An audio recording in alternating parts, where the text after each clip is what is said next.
saudaraku yang terkasih di dalam Tuhan. Puji Tuhan, saya percaya pagi hari ini Bapak Ibu Saudara diberkati Tuhan dengan kesehatan yang sempurna yang sudah Tuhan berikan. Sampai hari ini kita boleh sehat, itu semua karena kasih dan kemurahan Tuhan. Mari Bapak Ibu, pagi hari ini kita mau datang pada Tuhan. Kita mau merendahkan diri kita. Kita mau mengucap syukur kepada Tuhan. Bahwasanya kasih Tuhan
berkenan di hati-Mu Tuhan.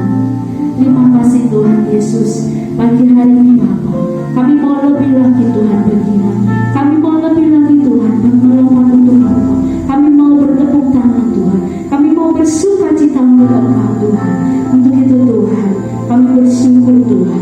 Pagi hari ini Tuhan, limpahkan kami dengan ucapan syukur Tuhan. Limpahkan kami Tuhan dengan sukacita surga Tuhan. Terima kasih Tuhan Yesus. Kami berdoa dan kami mengucap puji dan syukur. Haleluya, haleluya, amin. Shalom Bapak Ibu, Saudara yang terkasih di dalam Tuhan. Puji syukur pagi hari ini kita bisa berkumpul bersama-sama, kita bisa hadir untuk memuji, memuliakan Tuhan. Mari kita memuji Tuhan. Hatiku percaya pada Tuhan.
kita sehari-hari.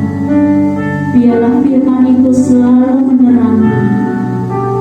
Terima kasih Tuhan Yesus, Engkaulah perisai kami Tuhan.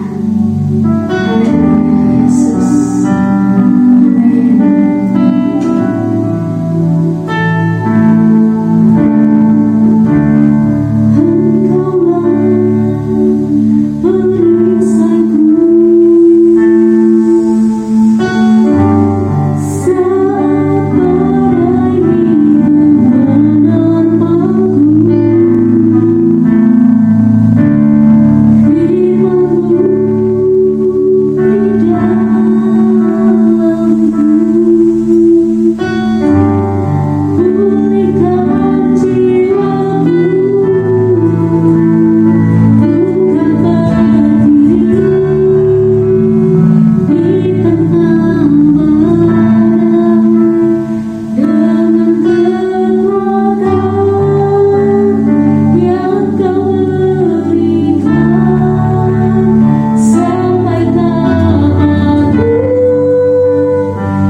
Kami datang kepadamu Tuhan mengucap syukur buat kasih kebaikan-Mu Tuhan yang terus Kau nyatakan dalam setiap langkah hidup kami Tuhan. Dan bila pada pagi hari ini kami masih boleh memuji, kami masih boleh memuliakan nama-Mu Tuhan, itu semata-mata karena anugerah-Mu Tuhan, kesempatan yang Kau berikan pada setiap kami. Dan kami sungguh merasa diberkati Tuhan melalui pujian penyembahan pada pagi hari ini. Dan kami siapkan hati kami Tuhan saat ini. Siapkan hati kami siapkan telinga kami untuk kami mau mendengarkan firman Tuhan. Dan ya Roh Kudus tolong kami Roh Kudus mampukan kami untuk kami dapat memahami dan kami dapat mengerti setiap apa yang akan hamba-Mu sampaikan pada pemberitaan firman Tuhan dalam ibadah pagi hari ini. Terima kasih Tuhan Yesus, kami sudah berdoa dan syukur. Haleluya. Amin. Shalom Bapak Ibu Saudara yang sekalian dalam Tuhan. Walaupun hanya dalam ibadah online seperti ini, tapi saya dorong Bapak Ibu Saudara untuk tetap antusias, tetap semangat, tetap serius untuk mengikuti ibadah pada pagi hari ini. Di dalam pujian dan penyembahan, juga dalam pemberitaan firman Tuhan pada pagi hari ini. Amin. Amin. Dan Bapak Ibu Saudara yang dalam Tuhan, pada pagi hari ini kita akan belajar bersama-sama sedikit dari firman Tuhan yang akan saya beri judul atau tema, tampil menjadi terang Kristus. Tampil menjadi terang Kristus. Kita akan belajar bersama-sama bagaimana caranya agar kita bisa tampil di dunia ini menjadi terang Kristus.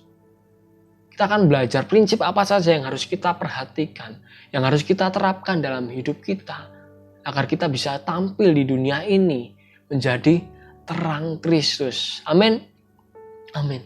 Kita akan buka Alkitab kita bersama-sama di kitab Matius pasal yang kelima ayat 16. Matius pasal yang kelima ayat 16. Bapak Ibu Saudara yang punya Alkitab di rumah, yang ada Alkitab di rumah, boleh sama-sama dibuka. Kita sama-sama mau memperhatikan ayat ini dan benar-benar serius melihat dalam ayat ini. Matius 5 ayat 16. Saya bacakan untuk Bapak Ibu Saudara.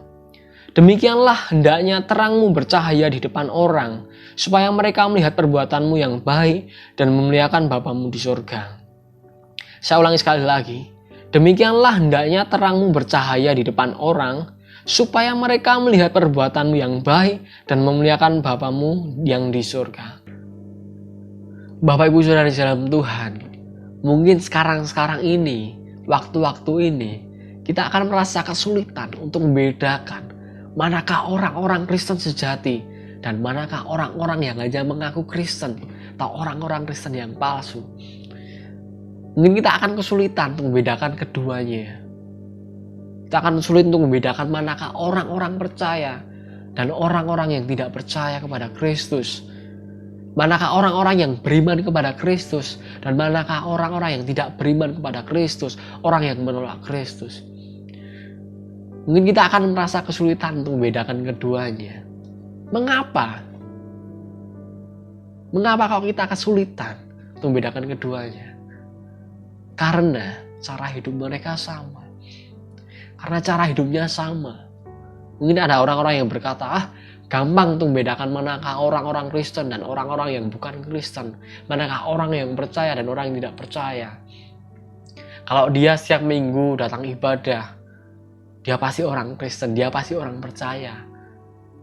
Kalau dia tiap minggu datang ke gereja, rutin untuk beribadah, dia pasti orang Kristen, dia pasti orang percaya. Apakah hanya seperti itu patokannya?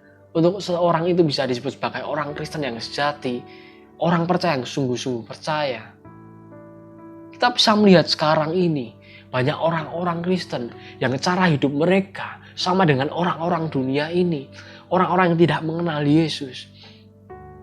Mungkin dia tiap minggu datang ke ibadah. Tiap minggu datang rutin untuk beribadah. Dalam gereja dia memuji Tuhan. Dia meninggikan Tuhan. Dia menaikkan sanjungan pujian bagi Tuhan. Tapi di luar sana ketika dia sudah selesai beribadah, ketika dia keluar dari gereja, ketika mereka menghadapi kehidupan sebenarnya di dunia ini, mungkin cara hidup mereka berbeda dengan apa yang mereka katakan ketika mereka ibadah. Ketika mereka beribadah, mereka mungkin meninggikan nama Tuhan. Tapi di kehidupannya, ketika mereka selesai beribadah, ketika di luar gereja, mereka meninggikan diri sendiri. Mereka kembali kepada kehidupan lamanya, berbuat dosa, melakukan kejahatan, melakukan perbuatan-perbuatan yang menyakiti hati Tuhan. Dan ini yang membuat kita sekarang ini sulit untuk membedakan manakah orang Kristen dan manakah orang Kristen yang palsu. Apalagi ditambah ketika kita melihat orang-orang di luar sana, orang-orang di luar kita, orang-orang yang tidak percaya kepada Yesus. Mereka memiliki kehidupan yang lebih baik daripada kita. Mereka memiliki kehidupan yang lebih baik daripada orang-orang Kristen. Mungkin cara hidup mereka memiliki kehidupan yang lebih saleh daripada kita orang-orang Kristen. Dan ini yang menambahi kita menjadi bingung untuk membedakan keduanya. Manakah orang Kristen yang sejati dan manakah orang Kristen yang palsu. Kita semua orang Kristen, kita semua orang-orang percaya, kita dipanggil untuk menjadi terang dunia. Ini adalah panggilan kita untuk menjadi terang dunia. Yesus berkata bahwa akulah terang dunia.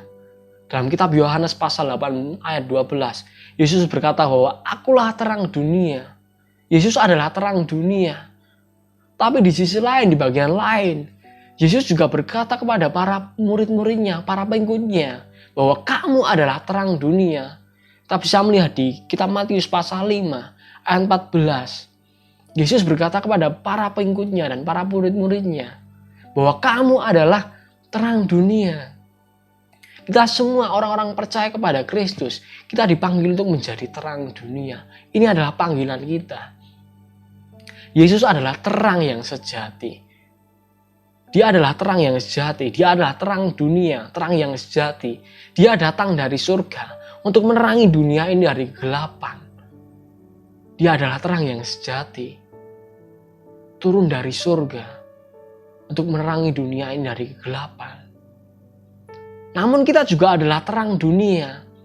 Karena setiap kita yang sudah percaya kepada Kristus, setiap kita yang sudah percaya kepada Yesus, kita diselamatkan. Dan kita tidak lagi hidup dalam kegelapan. Kita tidak hidup lagi dalam kegelapan.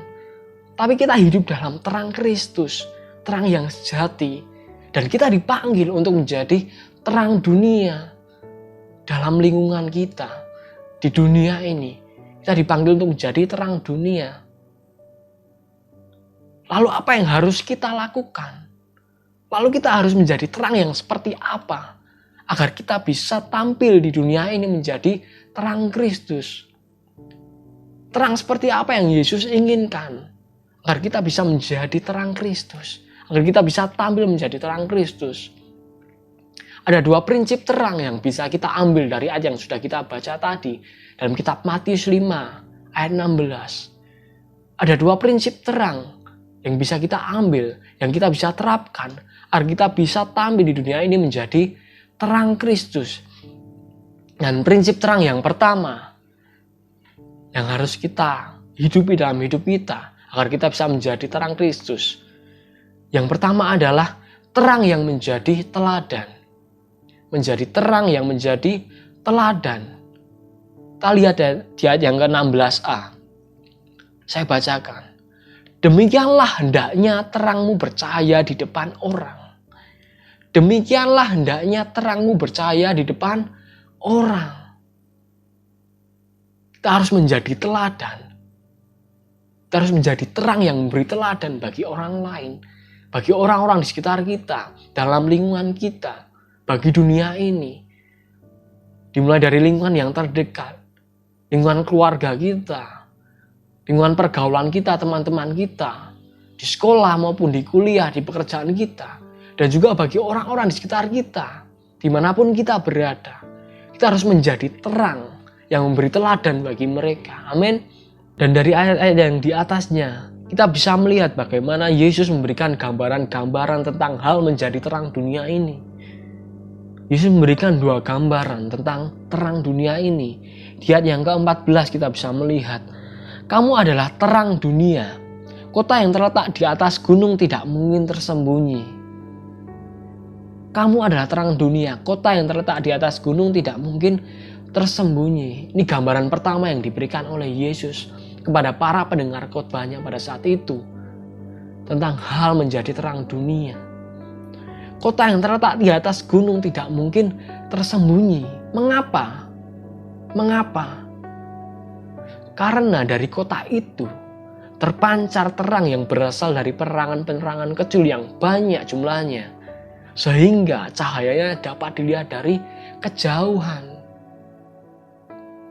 Dari kota itu terpancar cahaya yang berasal dari penerangan-penerangan kecil yang banyak. Sehingga melalui cahaya itu, orang-orang bisa melihat walaupun dari kejauhan. Orang-orang dapat melihat kota itu karena ada terang di sana, karena ada cahaya di sana, karena ada penerangan di sana. Sebagai contoh mungkin ketika kita berada di Bukit Bintang. Semuanya tahu ya Bukit Bintang ya, di Jogja, di Yogyakarta. Kalau kita berada di Bukit Bintang pada malam hari, kita bisa melihat pemandangan yang indah kota Yogyakarta ini, kota Yogyakarta ini. Kita bisa melihat kota Yogyakarta ini penuh lampu. Walaupun dari kejauhan dari Bukit Bintang, kita bisa melihat kota Yogyakarta ini sungguh indah.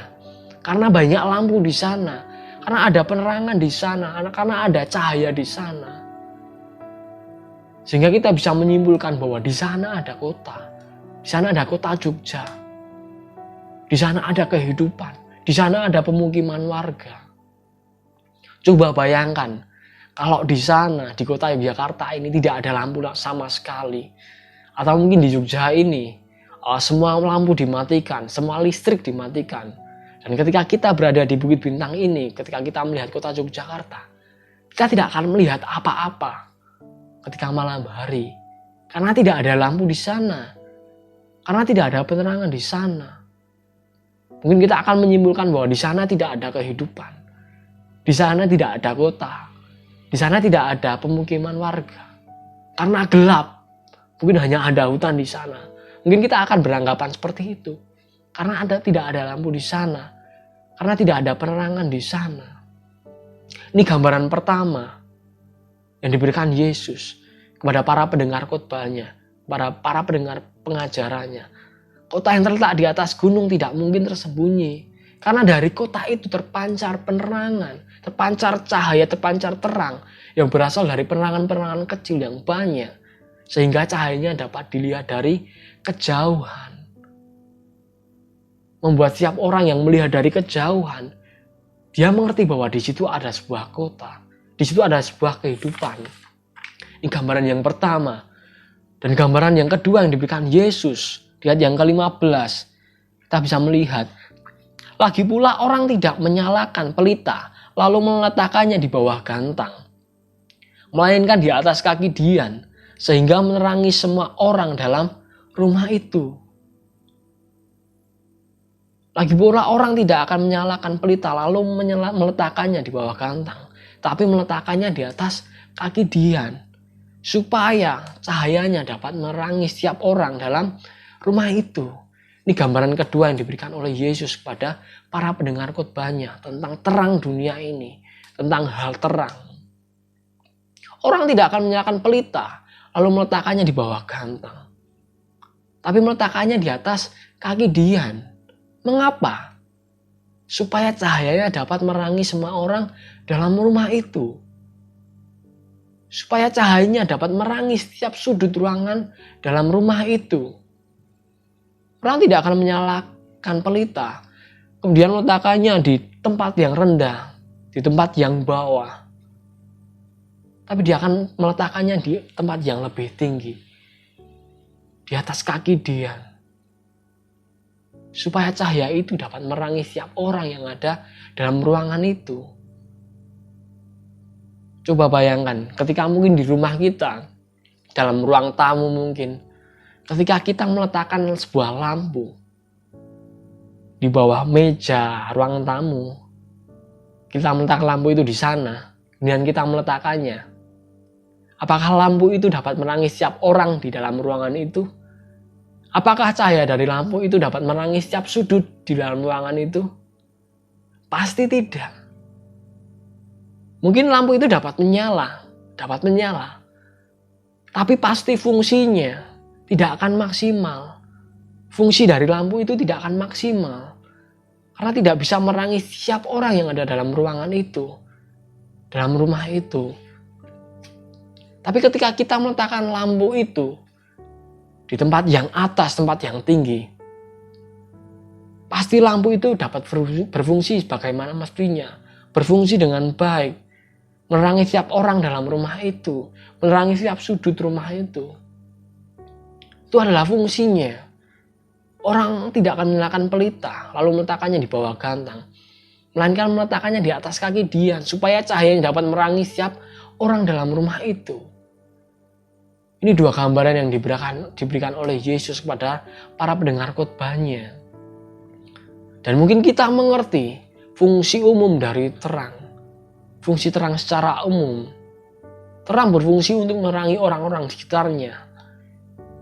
Mungkin kita mengetahui fungsi ini secara umum. Terang berfungsi untuk menerangi orang-orang di sekitarnya. Dan orang-orang yang merasakan dari terang itu, orang-orang yang melihat terang itu, pasti dia akan merasa nyaman. Dia akan merasa aman, dia merasa damai, dia merasa tentram. Karena ada terang itu. Karena dia tidak berada dalam kegelapan. Ini adalah fungsi terang secara umum. Dan mungkin fungsi yang lain secara umum dari terang adalah terang memberikan petunjuk.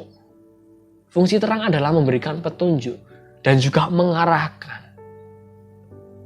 Mungkin kita dapat melihat dalam pelabuhan, ketika di pelabuhan.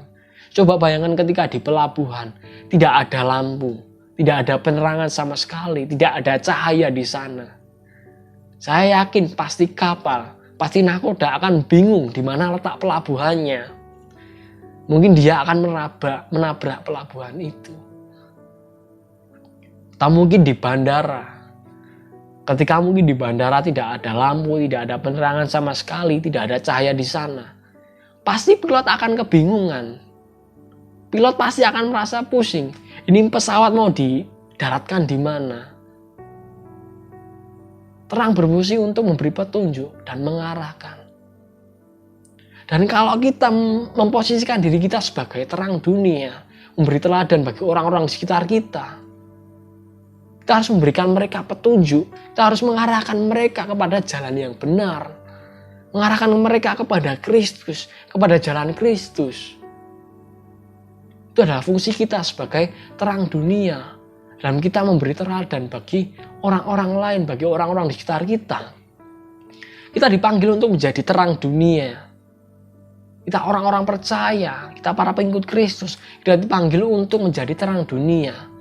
Maka kita harus menjadi teladan bagi orang-orang di sekitar kita. Bagi keluarga kita, bagi teman-teman kita. Dan bagi semua orang, kita harus memposisikan diri kita. Memberikan diri kita sebagai teladan bagi mereka. Menjadikan diri kita sebagai contoh bagi mereka. Contoh yang baik, teladan yang baik bagi mereka. Memposisikan diri kita sebagai patokan bagi mereka. Menjadi pola bagi mereka. Sehingga ketika mereka melihat kehidupan kita, ketika kita memberi teladan bagi mereka dan mereka melihat kehidupan kita, mereka akan melihat bagaimana pola kehidupan yang baik, pola kehidupan yang benar, bagaimana pola kehidupan orang Kristen yang sejati. Itu tujuannya, menjadikan kita sebagai teladan bagi orang-orang sekitar kita, teladan yang baik dalam perbuatan kita, mungkin dalam pekerjaan kita. Kita harus menjadi teladan, menjadi contoh yang baik. Mungkin ketika orang-orang di sekitar kita, para pekerja yang lain, karyawan yang lain, pegawai yang lain, mereka bekerja dengan seenaknya saja. Mereka tidak jujur dalam bekerja. Mereka curang dalam bekerja. Kita harus menjadi teladan bagi mereka. Memberikan contoh yang baik bagi mereka. Bagaimana menjadi seorang pekerja yang baik, pegawai yang baik, pegawai yang benar, seorang karyawan yang benar. Jangan malah kita ikut-ikutan curang. Jangan malah kita ikut-ikut melakukan tidak jujur. Tapi kita harus menjadi terang di sana. Dalam pekerjaan kita, juga dalam sekolah kita atau kuliah kita. Mungkin ketika ujian, ketika mungkin murid-murid yang lain, teman-teman kita, mereka mencontek, mereka curang untuk mendapatkan nilai yang bagus. Kita harus tetap jujur. Dengan kemampuan kita sendiri. Dengan usaha kita sendiri. Kita mengerjakannya sendiri. Kita jujur. Agar kita bisa menjadi teladan bagi mereka. Agar kita bisa menjadi contoh bagi mereka. Menjadi contoh yang baik. Menjadi teladan yang baik. Patokan yang baik. Pola hidup yang baik. Sehingga ketika kita memberi teladan bagi mereka, Mereka akan melihat bagaimana kehidupan Kristus melalui hidup kita. Dan juga dapat membawa orang-orang percaya kepada Kristus melalui teladan kita. Dengan kita menjadi terang dunia ini. Jangan sampai kita malah menjadi teladan yang buruk bagi mereka. Jangan sampai malah kita memberi contoh yang buruk bagi mereka. Mungkin dengan kehadiran kita, mungkin situasi, kondisi malah semakin buruk, semakin jahat. Jangan seperti itu. Jangan menjadi teladan yang buruk, jangan menjadi contoh yang buruk bagi orang-orang di sekitar kita. Tapi posisikanlah diri kita untuk menjadi teladan yang baik, menjadi contoh yang baik, menjadi terang yang sesungguhnya bagi orang-orang di sekitar kita, bagi dunia ini. Menjadi teladan dalam perbuatan kita. Dan juga menjadi teladan dalam perkataan kita. Harus seimbang, menjadi teladan dalam perkataan dan perbuatan kita. Jangan cuma hanya menjadi teladan dalam perkataan kita. Mungkin kita dapat berkata-kata bijak. Kita dapat menegur orang dengan luar biasa. Kita dapat memotivasi orang dengan luar biasa. Kita dapat berkata-kata secara rohani. Kita dapat memperkatakan Alkitab. Tapi mungkin di sisi lain perbuatan kita jauh dari apa yang kita katakan. Berbanding terbalik dari apa yang kita katakan. Jangan seperti itu. Harus seimbang. Kita harus menghidupi apa yang kita katakan. Harus menjadi teladan dalam perkataan dan perbuatan kita. Karena apa? Karena orang-orang akan cenderung melihat perbuatan kita. Mereka tidak akan hanya mendengarkan perkataan kita. Tapi mereka akan melihat dari perbuatan kita. Dan membuktikannya melalui perbuatan kita. Dalam perbuatan kita. Orang-orang akan cenderung mengenali kita. Dan akan menilai kita. Bukan hanya sekedar dari perkataan kita saja. Tapi juga dari perbuatan kita. Orang-orang akan mengenali bagaimana kita. Mengenali siapa kita. Dan bahkan menilai kita. Maka dari itu kita harus berhati-hati. Jangan sampai kita setiap hari berkata-kata yang positif. Berkata-kata yang baik. Memperkatakan ayat firman Tuhan. Memperkatakan yang rohani-rohani. Tapi dalam perbuatan kita, dalam kenyataannya, dalam tindakan kita, berbanding terbalik dengan apa yang kita katakan. Amin. Harus berhati-hati. Sungguh-sungguh menjadi terang yang menjadi teladan. Ini prinsip pertama, prinsip terang yang pertama yang harus kita pahami. Agar kita bisa tampil menjadi terang Kristus. Menjadi terang yang menjadi teladan. Amin. Amin, ini prinsip yang pertama. Kemudian prinsip yang kedua, yang terakhir. Yang akan kita pelajari dari terang ini. Agar kita bisa tampil di dunia ini menjadi terang Kristus. Yang kedua adalah menjadi terang yang membawa kemuliaan bagi Bapa. Ini prinsip terang yang kedua. Terang yang membawa kemuliaan bagi Bapa. Ini adalah tujuannya. Untuk kemuliaan Bapa. Kita lihat di ayat yang ke-16b. Supaya mereka melihat perbuatanmu yang baik. Dan memuliakan Bapamu yang di surga. Saya ulangi. Supaya mereka melihat perbuatanmu yang baik. Dan memuliakan Bapamu yang di surga. Di sini Yesus menjelaskan kepada para pendengar khotbahnya pada saat itu bahwa wujud dari kehidupan dalam terang itu adalah perbuatan baik yang nyata di depan orang. Yesus menjelaskan kepada para pendengar khotbahnya wujud dari kehidupan di dalam terang itu adalah perbuatan baik yang nyata di depan mata orang. Orang lain bisa melihatnya. Orang lain bisa merasakannya. Merasakan dari teladan kita. Merasakan dan melihat dari perbuatan baik kita. Itu adalah wujud dari kehidupan dalam terang. Bukan hanya sebatas rasa simpati. Bukan hanya sebatas rasa kasihan. Tapi tanpa tindakan. Tapi tanpa diwujud nyatakan. Tanpa perbuatan. Itu sama saja. Tapi wujud dari kehidupan dalam terang adalah perbuatan baik yang nyata di depan mata orang. Mereka bisa melihat dan mereka bisa merasakannya. Kalau cuma sebatas rasa simpati, sebatas rasa kasihan, saya yakin banyak orang bisa melakukannya. Semua orang pasti bisa merasa simpati, bisa merasa kasihan terhadap seseorang. Tapi saya yakin hanya sedikit orang yang bisa mewujudkan rasa simpati itu,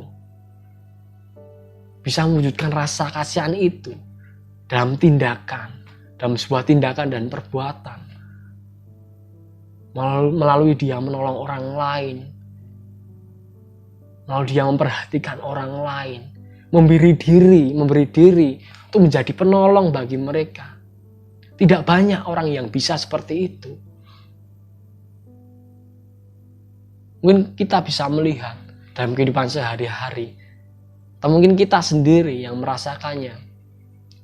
Ketika ada orang-orang di jalan, pengemis atau pengamen mungkin, yang mereka terlihat kumuh, mereka terlihat sedang merasakan penderitaan, karena mereka belum makan mungkin, karena mereka bingung cari uang dari mana untuk memenuhi kehidupan mereka, untuk mereka makan. Mungkin banyak orang yang merasa simpati, merasa kasihan kepada orang-orang seperti ini di jalanan. Merasa kasihan, merasa simpati. Tapi tidak sedikit orang yang tidak mau menolong mereka. Yang mau untuk mewujud nyatakan rasa simpati itu, rasa kasihan itu melalui sebuah tindakan dengan cara menolong mereka. Hanya sedikit orang-orang seperti itu. Mungkin kita sering kali melihat, atau mungkin diri kita sendiri, ketika ada orang meminta-minta, ada pengemis, wah kita kasihan. Kita merasa simpati. Tapi mungkin akhirnya kita jalan lurus saja, tidak menghiraukannya. Mungkin banyak orang-orang seperti ini. Atau mungkin ketika ada orang-orang di sekitar kita, teman kita, atau saudara-saudara seiman kita, mungkin mereka sedang mengalami kesusahan. Mungkin akibat pandemi ini, pekerjaan mereka kehilangan pekerjaan mereka kehilangan penghasilan mereka kebingungan untuk mendapatkan uang untuk mencukupi kebutuhan keluarga mereka. Mereka sedang mengalami kesusahan, mereka sedang mengalami pergumulan. Mungkin kita tahu bahwa mereka mengalami itu semua. Tapi kita juga harus mau mewujudkan rasa kasihan kita, rasa simpati kita, melalui kita menolong mereka, melalui kita memperhatikan mereka. Jangan sampai menutup diri kita untuk menolong mereka. Jangan sampai membatasi tangan kita untuk tidak mengasihi mereka, untuk tidak menolong pada mereka. Harus mewujudkan rasa kasih kita, rasa simpati kita melalui perbuatan nyata, melalui kebaikan yang kita lakukan. Harus diwujudkan dalam perbuatan baik, bukan hanya sebatas rasa simpati tapi tanpa tindakan. Amin. Amin. Yakobus pasal 4 ayat 17 mengatakan, jadi jika seorang tahu bagaimana ia harus berbuat baik, tetapi ia tidak melakukannya, ia berdosa. Saya ulangi lagi, Yakobus 4 ayat 17 mengatakan, jadi jika seorang tahu bagaimana ia harus berbuat baik, tetapi ia tidak melakukannya, ia berdosa. Mungkin kita tahu ada teman kita atau saudara-saudara kita yang mengalami kesusahan. Dan sebenarnya kita sadar bahwa kita bisa menolong mereka. Kita bisa membantu mereka. Tapi ketika kita menutup diri untuk tidak mau menolong mereka, untuk tidak mau memperhatikan mereka, ini yang menjadi berbahaya bagi kita. Kita tidak bisa menjadi terang dunia kalau kita seperti ini. Harus mewujudkannya dalam perbuatan baik, memberi diri untuk menolong mereka. Dan ini yang paling penting. Sasaran dan tujuan dari poin ini, dari poin kedua ini, adalah untuk membawa kemuliaan bagi Bapa. Sasaran dari kita menjadi terang, sasaran dari kita menjadi teladan, adalah untuk membawa kemuliaan bagi Bapa di surga. perbuatan baik yang kita lakukan, teladan yang kita berikan bagi orang-orang lain, bukan untuk dipamerkan ke orang lain, bukan untuk meninggikan diri kita, bukan untuk mendapatkan nama baik. Wah, dia adalah teladan yang baik, dia menjadi sombong. Bukan seperti itu. Bukan untuk mendapatkan pujian, sanjungan, nama baik. Bukan ajang untuk pamer, bukan itu. Tapi sasaran dan tujuannya adalah untuk membawa kemuliaan bagi Bapa. Hanya itu saja. Bukan untuk meninggikan diri kita sendiri, bukan itu. Tapi untuk membawa kemuliaan bagi Bapa di surga. Amin. Amin. Dalam situasi pandemi ini, kita bisa melihat banyak orang-orang lain, mereka melakukan kebaikan-kebaikan. Bahkan mungkin saya bisa sebut kebaikan ini adalah sebagai ajang untuk berlomba. Orang-orang berlomba-lomba untuk berbuat kebaikan. Mereka berbuat kebaikan, kemudian mereka menguploadnya, di-share di sosial media. Kemudian banyak orang melakukan hal yang sama. Orang lain melakukan hal yang sama, melakukan kebaikan. Tapi kita tidak pernah tahu apa motivasi mereka, apa sasaran dan tujuan mereka. Atau mungkin diri kita sendiri ketika kita melakukan kebaikan. Orang lain tidak akan pernah tahu. Hanya kita dan Tuhan yang tahu. Apakah kebaikan kita lakukan hanya untuk pamer ke orang lain, agar kita mendapatkan pujian, sanjungan, agar orang lain mengerti bahwa kita adalah orang yang baik, sehingga kita menjadi orang yang sombong. Apakah itu motivasi kita, sasaran kita, dalam kita menjadi teladan, dalam kita berbuat baik kepada orang lain, dalam kita menjadi terang? Apa yang menjadi tujuan kita? Apa yang menjadi motivasi kita ketika kita memposisikan diri kita menjadi terang bagi orang lain? Apakah semata-mata hanya untuk membawa kemuliaan bagi Bapa? Apakah untuk kepentingan diri kita sendiri? Hanya kita dan Tuhan yang tahu. Harus berhati-hati. Jangan sampai salah langkah. Tindakan dan perbuatan baik yang dilakukan untuk pamer, ini bukan hanya merupakan wujud dari kesombongan diri manusia. Tapi dia juga akan membuat orang lain merasa muak dan menutup diri. Ketika mungkin ada orang yang dia melakukan perbuatan baik, dia menolong orang lain, tapi tujuannya untuk pamer, tujuannya untuk mendapatkan pujian dan penghargaan dari orang lain. Ini adalah wujud dari kesombongan diri. Dan orang-orang lain pun, bahkan orang yang menerima pertolongan dari orang itu, dia akan merasa muak. Dan dia akan merasa ilfil mungkin. Dan dia akan menutup diri.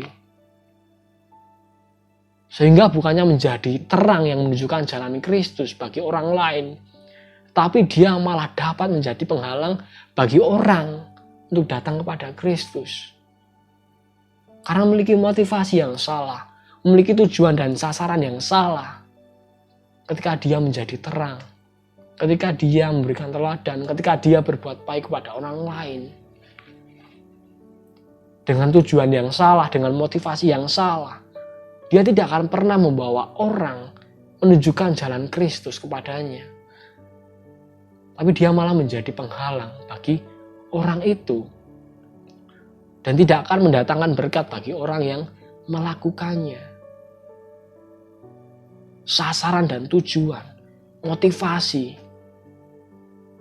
adalah membawa kemuliaan bagi Bapa di surga. Hanya itu. Dan panggilan untuk menjadi terang adalah panggilan untuk hidup seperti Kristus. Hidup seperti bagaimana Kristus telah hidup. Ketika kita tidak hidup seperti Kristus, kita tidak menjadikan Kristus sebagai teladan dalam hidup kita, kita tidak akan mungkin bisa hidup sebagai terang dunia. Kita tidak akan pernah bisa memberikan teladan yang sejati, teladan yang baik bagi orang-orang di sekitar kita.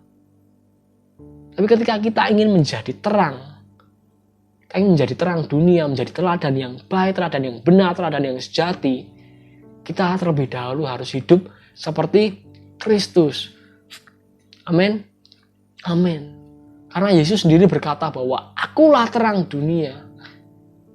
Yesus adalah terang dunia. Dan ini berarti bahwa seorang pengikut Kristus, dia baru dapat disebut sebagai terang dunia ketika dia hidup dalam kebenaran dan hidup seperti teladan Kristus. Ketika dia tidak hidup dalam kebenaran, hidupnya jauh dari kebenaran, dia tidak hidup seperti teladan Yesus. Mustahil, bahkan tidak mungkin dia bisa menjadi terang dunia. Karena dia tidak hidup dalam terang. Harus hidup seperti teladan Kristus. Benar-benar hidup dalam kebenaran. Hingga kita bisa memposisikan diri kita sebagai terang dunia. Dan hanya dengan ini, hanya dengan demikian, ketika orang lain melihat hidup kita, orang itu akan memuliakan Tuhan.